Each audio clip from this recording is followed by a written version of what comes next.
Hi guys, कैसे हो। जय श्री महाकाल। हम लोग जा रहे हैं चैत नवरात्र के पावन पर्व में कुंवारी माता के गांव। तो यह चैत नवरात्र के पावन पर्व में वहाँ जवारा का भव्य आयोजन रखा जाता है, तो वही दिखाने का प्रयास करेंगे।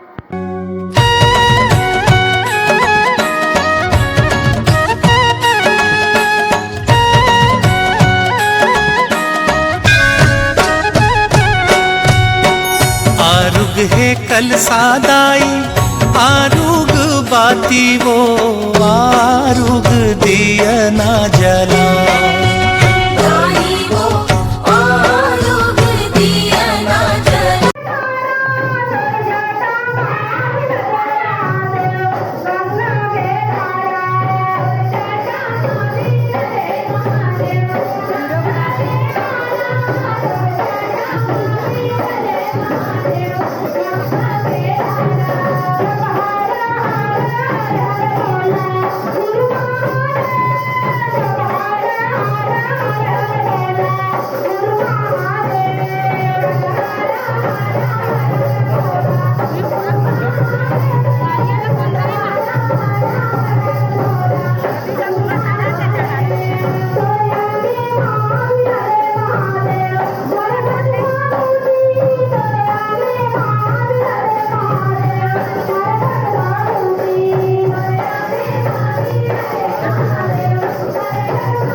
हाँ